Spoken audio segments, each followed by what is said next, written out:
أعوذ بالله من الشيطان الرجيم بسم الله الرحمن الرحيم سورة المائدہ آیت نمبر 61۔ وَإِذَا جَاءُوكُمْ قَالُوا آمَنَّا وَقَدْ دَخَلُوا بِالْكُفْرِ وَهُمْ قَدْ خَرَجُوا بِهِ وَاللَّهُ أَعْلَمُ بِمَا كَانُوا يَكْتُمُونَ۔ ترجمہ۔ اور جب یہ تمہارے پاس آتے ہیں تو کہتے ہیں کہ ہم ایمان لے آئے ہیں، حالانکہ یہ کفر لے کر ہی آئے تھے اور اسی کفر کو لے کر باہر نکلے ہیں، اور اللہ خوب جانتا ہے کہ یہ کیا کچھ چھپاتے رہے ہیں۔ تفسیر۔ وَإِذَا جَاءَكُمْ قَالُوا آمَنَّا، اور جب وہ تمہارے پاس آتے کہتے ہیں ہم ایمان لے آئے، وَقَدْ دَخَلُوا بِالْكُفْرِ وَهُمْ قَدْ خَرَجُوا بِهِ، حالانکہ وہ داخل بھی ہوئے تھے کفر کے ساتھ اور نکلے بھی ہیں کفر کے ساتھ۔ میرے نزدیک یہ اشارہ ہو رہا ہے انہی لوگوں کی طرف جن کا ذکر سورہ آل عمران میں ہے، جنہوں نے فیصلہ کیا تھا کہ صبح کو ایمان لاؤ، شام کو کافر ہو جاؤ۔ تو وہ داخل بھی ہوئے ہیں تو کفر کے ساتھ، نکلے بھی ہیں تو کفر کے ساتھ۔ وہ داخل ایک لمحے کے لیے بھی انہیں ایمان کی کوئی حلاوت نصیب ہوئی ہی نہیں، شعوری طور پر یہ فیصلہ کر کے کہ رہنا تو ہمیں اپنے ہی دین پر ہے، لیکن دھوکے کی خاطر اور اسلام کی اور اس دین کی جو ساکھ بن گئی ہے اس ساکھ کو نقصان پہنچانے کی خاطر ہم یہ سازش کر رہے ہیں۔ اللہ اعلم بما كانوا یکتمون، اور اللہ خوب جانتا ہے، خوب زیادہ واقف ہے جو وہ چھپائے ہوئے تھے۔ آیت نمبر 62۔ وَتَرَى كَثِيرًا مِّنْهُمْ يُسَارِعُونَ فِي الْإِثْمِ وَالْعُدْوَانِ وَأَكْلِهِمُ السُّحْتَ لَبِئْسَ مَا كَانُوا يَعْمَلُونَ۔ ترجمہ۔ اور ان میں سے بہت سو کو تم دیکھو گے کہ وہ گناہ، ظلم اور حرام خوری میں لپک لپک کر آگے بڑھتے ہیں۔ سچ تو یہ ہے کہ جو حرکتیں یہ کرتے ہیں وہ نہایت بری ہے۔ تفسیر۔ وَتَرَى كَثِيرًا مِّنْهُمْ يُسَارِعُونَ فِي الْإِثْمِ، تم دیکھو گے ان میں سے بہت سو کو کہ بہت بھاگ دوڑ کرتے ہیں گناہ کے کاموں میں، والعدوان اور ظلم کے کاموں میں، وَأَكْلِهِمُ السُّحْتَ اور حرام کے کھانے پر، لَبِئْسَ مَا كَانُوا يَعْمَلُونَ، بہت ہی برا ہے وہ عمل جو یہ کر رہے ہیں۔ آیت نمبر 63۔ لولا ينهاهم الربانيون والأحبار عن قولهم الإثم وأكلهم السحت لبئس ما كانوا يصنعون۔ ترجمہ۔ ان کے مشائخ اور علماء ان کو گناہ کی باتیں کہنے اور حرام کھانے سے آخر کیوں منع نہیں کرتے؟ حقیقت یہ ہے کہ ان کا یہ طرز عمل نہایت برا ہے۔ تفسیر۔ لولا ينهاهم الربانيون والاحبار عن قولهم الاسم واكلهم السحت، کیوں نہیں منع کیا اور کیوں نہیں منع کرتے ان کے درویش، ان کے صوفی، ان کے پیر و مرشد اور ان کے علماء ان کو گناہ کی بات کہنے سے اور حرام خوری سے۔ ہمارے پیر بھی حرام خوری سے روکیں گے نہیں، انہیں تو اس میں سے نذرانے مل جانے چاہیے۔ اللہ اللہ خیر سن، کہاں سے کمایا، کیا کھایا، کہاں سے، اس سے کوئی بحث نہیں۔ حالانکہ کام تو یہ تھا کہ اللہ والے جو ہیں وہ انہیں روکیں، منع کریں، نہیں المنکر، امر بالمعروف جو ان کا فریضہ تھا۔ لبئس ما كانوا يصنعون، بہت برا ہے وہ کام جو وہ کر رہے ہیں۔ آیت نمبر 64۔ وقالت اليهود يد الله مغلولة غلت أيديهم ولعنوا بما قالوا بل يداه مبسوطتان ينفق كيف يشاء وليزيدن كثيرا منهم ما أنزل إليك من ربك طغيانا وكفرا وألقينا بينهم العداوة والبغضاء إلى يوم القيامة كلما أوقدوا نارا للحرب أطفأها الله ويسعون في الأرض فسادا والله لا يحب المفسدين۔ ترجمہ۔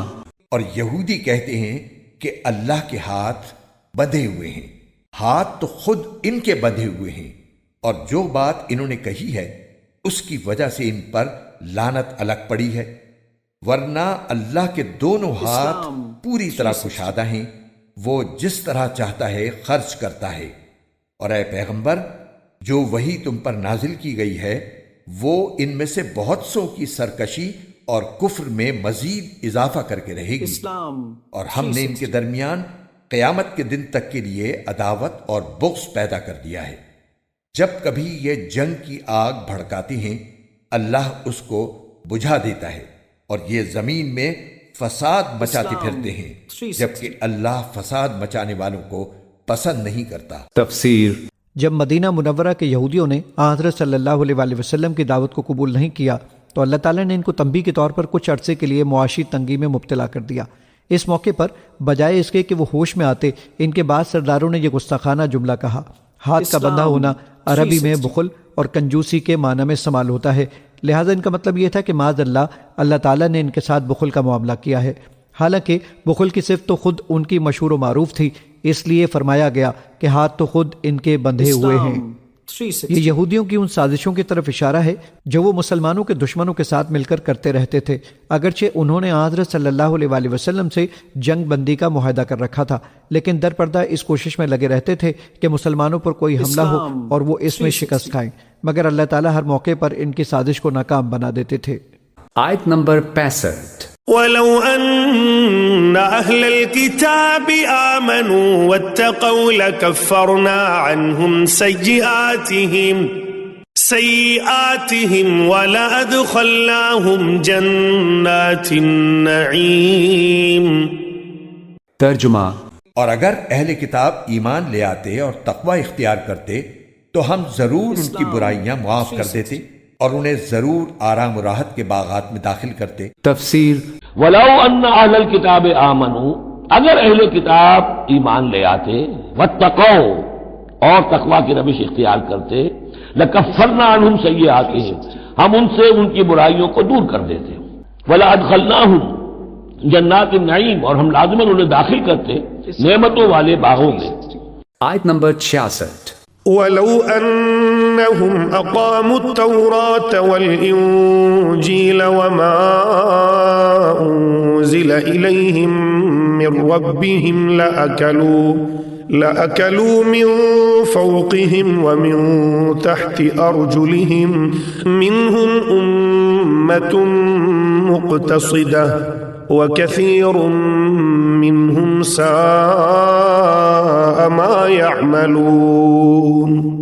ترجمہ اور اگر وہ تورات اور انجیل اور جو کتاب اب ان کے پاس ان کے رب کی طرف سے بھیجی گئی ہے اس کی ٹھیک ٹھیک پابندی کرتے تو وہ اپنے اوپر اور اپنے نیچے ہر طرف سے اللہ کا رزق کھاتے، اگرچہ ان میں ایک جماعت راہ راست پر چلنے والی بھی ہے، مگر ان میں سے بہت سے لوگ ایسے ہی ہیں کہ ان کے اعمال خراب ہیں۔ تفسیر بائبل کی کتاب اخبار باب 26 اور استثناء باب 28 میں حضرت موسیٰ علیہ السلام کی ایک تقریر نقل کی گئی جس میں انہوں نے بنی اسرائیل کو بڑی تفصیل کے ساتھ بتایا ہے کہ اگر تم احکام الہی کی ٹھیک ٹھیک پیروی کرو گے تو کس کس طرح اللہ کی رحمتوں اور برکتوں سے نوازے جاؤ گے، اور اگر کتاب اللہ کو پس پشت ڈال کر نافرمانیاں کرو گے تو کس طرح بلائیں اور مصیبتیں اور تباہیاں ہر طرف سے تم پر ہجوم کریں گے۔ حضرت موسیٰ علیہ السلام کی وہ تقریر قرآن کے اس مختصر فقرے کی بہترین تفسیر ہے۔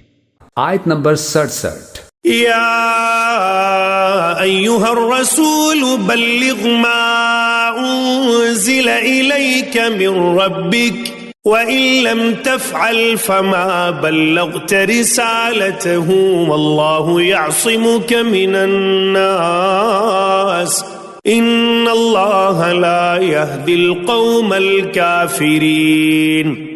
ترجمہ اے رسول، جو کچھ تمہارے رب کی طرف سے تم پر نازل کیا گیا ہے اس کی تبلیغ کرو، اور اگر ایسا نہیں کرو گے تو اس کا مطلب یہ ہوگا کہ تم نے اللہ کا پیغام نہیں پہنچایا، اور اللہ تمہیں لوگوں کی سازشوں سے بچائے گا۔ یقین رکھو کہ اللہ کافر لوگوں کو ہدایت نہیں دیتا۔ تفسیر یا ایھا الرسول بلغ ما انزل الیک من ربک، بڑی سخت آیت ہے یہ۔